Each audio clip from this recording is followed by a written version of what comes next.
সবচেয়ে খারাপ রাস্তা, কিলার কিস্তিওয়ার মিস্তিওয়ার সব ফেল।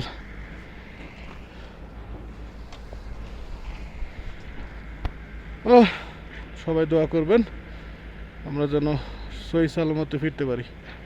খুদা হাফেজ।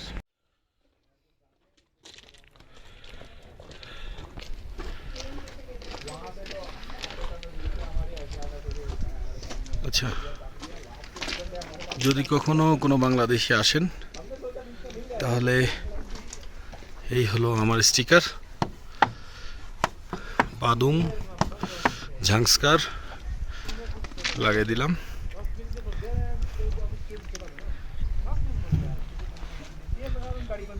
এখানে আমরা দুপুরের লাঞ্চ করব, লাঞ্চ অর্ডার দেওয়া হয়েছে।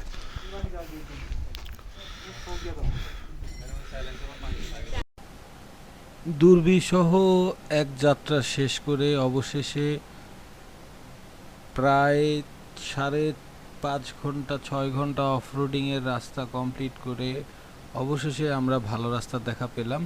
এই হলো ভালো রাস্তা, ডান পাশটা লে সাইড, এখান থেকে সাসপাচে যাওয়ার একটা রাস্তা আছে।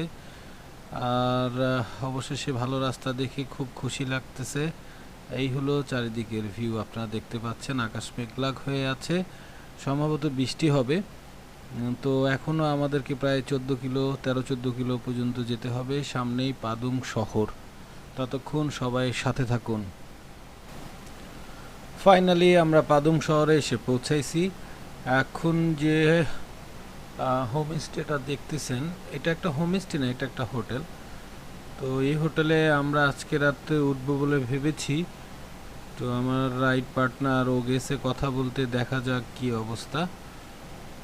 প্রায় 7.5 ঘন্টা বলা চলে, 7.5 ঘন্টা আমরা সেই অনেক সকালে বের হয়েছি জিসপা থেকে। প্রায় 7 ঘন্টা মতন হয়ে গেছে আমাদের পাদুম এসে পৌঁছাতে। দেখেন আকাশ মেঘলা হয়ে আছে, যে কোনো সময় বৃষ্টি আসবে। আর এই শহরে আমি একদম নতুন, এটা ছোট্ট একটা শহর, এই শহর সম্পর্কে তেমন কিছুই জানি না, যার কারণে আপনাদের বলতে পারছি না। ভবিষ্যতে আবার আসলে অবশ্যই শহর সম্পর্কে কিছুটা বলবো। এই হলো আমাদের বাইক।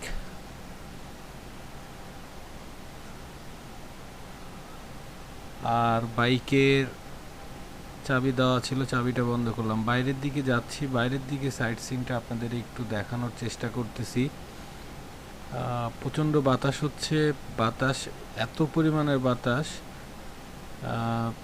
মেঘ কতটা ভয়ানক হতে পারে পাহাড়ি এলাকাতে সেটা এখন দেখে বোঝা যাচ্ছে। সবসময় আকাশ সুন্দর হয় না, যখন প্রচণ্ড পরিমাণে বৃষ্টি হবে দেখেন আপনারা পাহাড়ের উপরের মেঘগুলো কেমন একটা ভয়ানক আকার রূপ ধারণ করে রাখছে।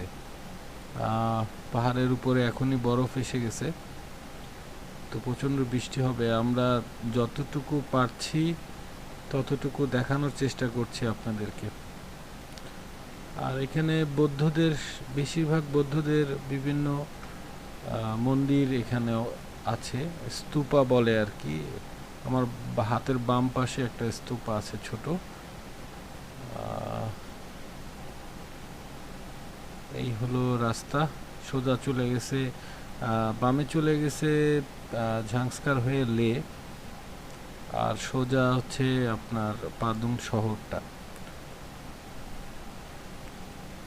এই হলো ভিউ।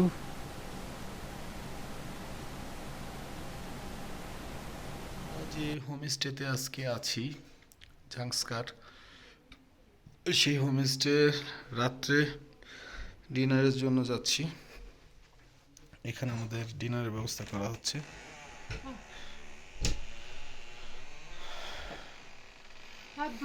হ্যাঁ হ্যাঁ,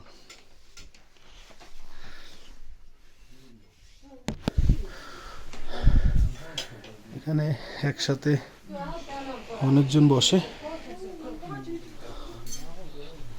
আচ্ছা, একটা সমস্যা হয়ে গেছে, আমার সাথে কিষান হঠাৎ করে একটু অসুস্থ হয়ে গেছে, ওর ফিভার আসছে সম্ভবত।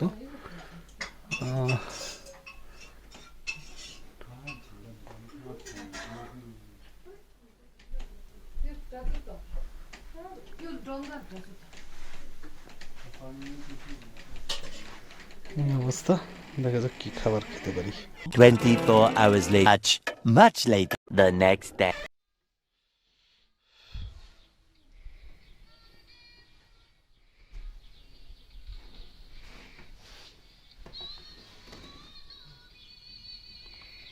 এ হলো আমাদের রুম। আমরা আজকে জাংস্কারে রেস্ট নিচ্ছি। আমার বন্ধু কিষণ ও ঘুমাচ্ছে। আর এই হলো বাইরের ভিউ।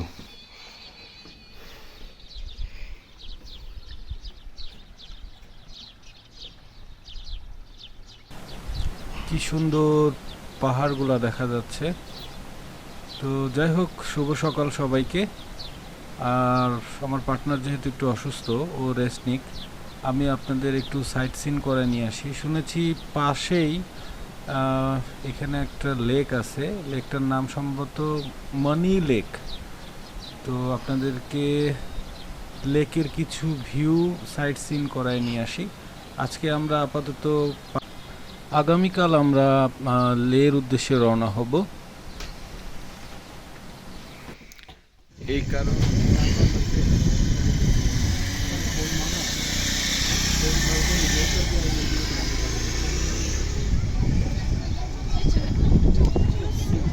এটাকে ইয়াক বলে, পাহাড়ি ইয়াক।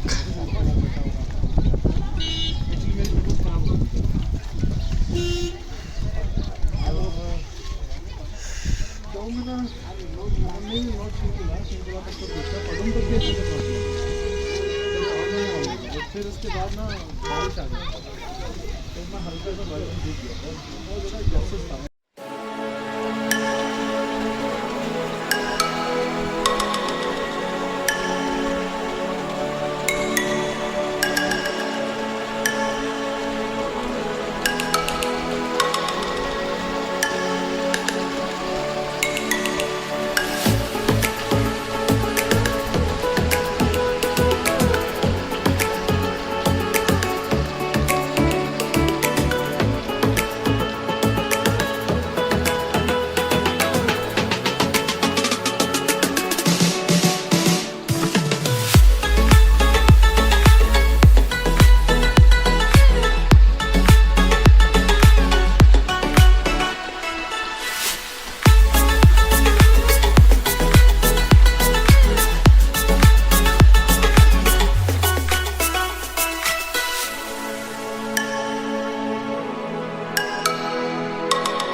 আমি এখন আছি ঝাংস্কারে। এটা একটা মনি লেক। আমার পিছনে দেখতে পাচ্ছেন একটা বুদ্ধদেবের মূর্তি। আর এই ঝাংস্কারে আজকে আমরা স্টে করতেছি পাদুংয়ে আমরা স্টে করতেছি। তো সবাইকে পাদুংয়ে স্বাগতম। Welcome to my channel passionate bike traveller. আশা করি সবাই ভালো আছেন। আলহামদুলিল্লাহ আমি ভালো আছি। গতকালকে আমরা ঝাংস্কারে এসে পৌঁছাই। ঝাংস্কারের একটা ফেমাস একটা সিটি পাদুমে এসে পৌঁছাই। আর এখন আমি অবস্থান করছি মনি লেক। আমার পেছনে একটা বুদ্ধিস্ট মূর্তি দেখতে পাচ্ছেন আপনারা। এই হলো অবস্থা। আর তার পেছনে সবসময় যেটা থাকে সেটা হলো মাউন্টেন। ঝাংস্কারে যে রাস্তাটাতে প্রচুর পরিমাণের মাউন্টেন, দুই পাশে মাউন্টেন, মাঝখান দিয়ে রাস্তা। আর এখানকার প্রাকৃতিক সৌন্দর্য আমার কাছে লে লাদাখের চেয়ে অনেক সুন্দর লাগছে।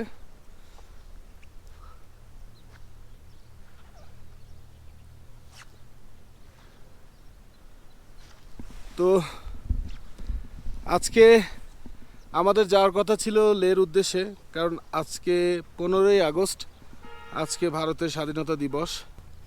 আরেকটা কারণ আছে যে আমার ফ্রেন্ড কিষান, ওর শরীরটা একটু খারাপ, কারণ কালকে আমরা একটানা 200 কিলো মতন অফরোডিং করছি এবং অফরোডিংটা সম্পূর্ণ ছিল পাহাড়ি ট্রেল, কোনো রাস্তা ছিল না, অনেক পরিশ্রম হয়েছে, যার কারণে ও একটু অসুস্থ হয়ে পড়ছে।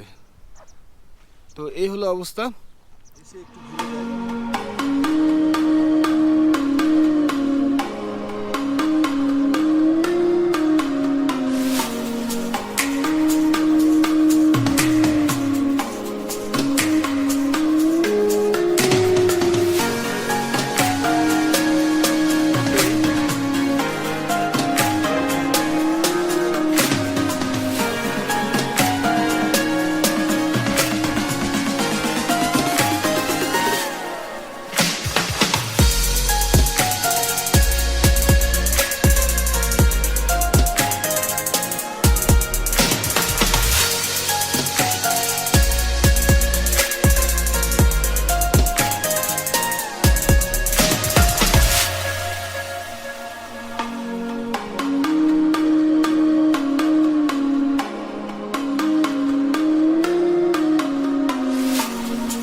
हाँ बेटा बेटा हूँ।